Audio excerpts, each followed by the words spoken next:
A lot of the things that we expect them to do in the regular season. Similar schedule last year. We came in, hit the ground running. Obviously, some different players this year, but I feel like the offense, especially in the last week or so, has been clicking closer to where I think we should be trending. Okay, so it begs the question here, Harry. I'll start with you.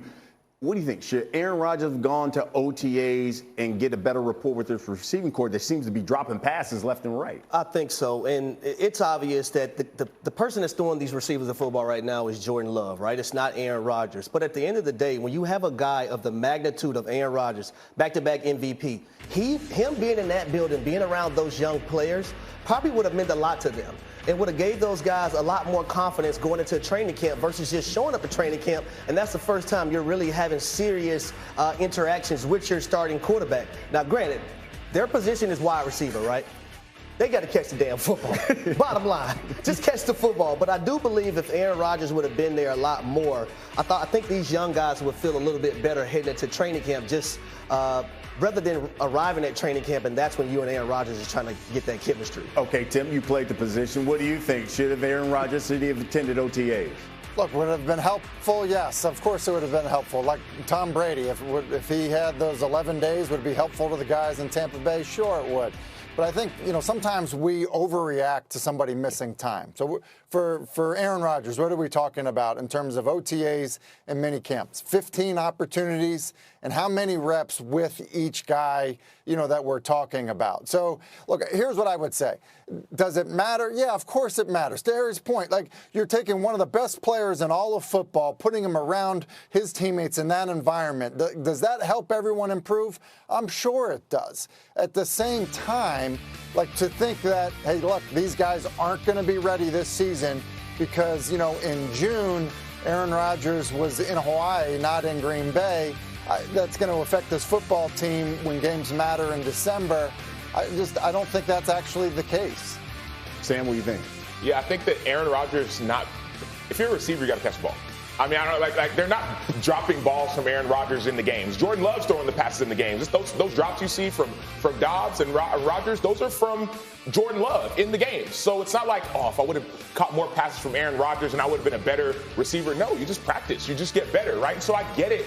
Now you have Aaron Rodgers there pushing you and calling you out and making you better. I saw improvement in the game last week from the week before, even though there were still drops. But you can't say, and Tim makes a great point, Aaron Rodgers, you weren't there in OTAs, which are optional, and in minicamp, all these things. Right? You actually were there in minicamp, but you weren't there in OTAs, and that's the reason why your receivers aren't catching balls from Jordan. It doesn't make any sense to me. And so for me, that's what the jugs machines are for. The jugs machines, that's what other teammates are for. That's what going home and practicing catching is for. And so, no, the Aaron Rodgers not being there in OTAs in April and May has nothing to do with receivers dropping balls from Jordan Love. You've seen the movie Little Giants? Yes. Come on, hands. Don't let me down. Garage, where you stand on this? To me, it's almost irrelevant because he's not going to go to OTAs. This isn't if Aaron Rodgers went to OTAs, it might have helped, but it's not going to happen. You have to succeed within your circumstances. If you're a rookie wide receiver on the Green Bay Packers, you're not going to see Aaron Rodgers until training camp. Sacho knows this. That the new CBA, one of the reasons it almost got blown up at the end was Aaron Rodgers coming in and talking about how he wanted the offseason to be longer. He didn't want to go to Green Bay until August. So that's the way. And what I'm hearing in him talking is, hey, I'm Aaron Rodgers. They gotta adjust to me. I don't need to go to OTAs just to break in some receivers. After injuring his knee, that cut block by Bengals tight end Thaddeus Moss on Sunday night. Now, you guys know this. This block was basically the big debate on Twitter. Was it dirty? Was it not dirty? Graz, you talk to coaches, you talk to front office personnel every day. What was their reaction? Yeah, didn't detect much of an uproar over this. I mean, I didn't hear anything really from the Giants to indicate that they were upset. I didn't hear anything from, people I talked to who know Kayvon Thibodeau.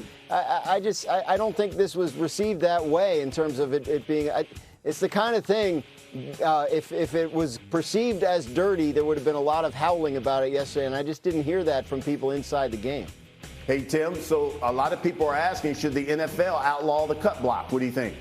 Well, I would just say this. One, it's not illegal and it's not dirty, and it's really what it is. It's split zone. Like that's the run, and everybody in the league runs it.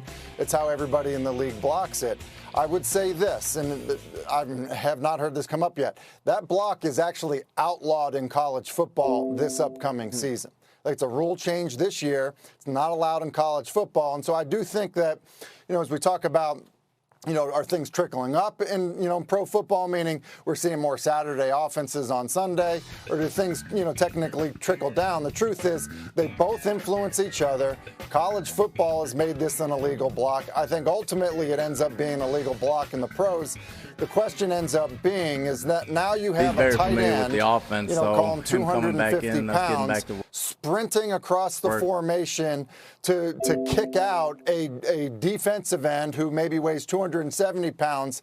That is a really big collision for a guy that is going to stay up. And so now all of a sudden you're trying to take the head out of the game. That's a huge collision with two large guys. And so I think the NFL, has to think about, hey, protecting the knees is one thing, but they've also been trying to take the head out of, a lot of these plays as well in terms of, significant collisions.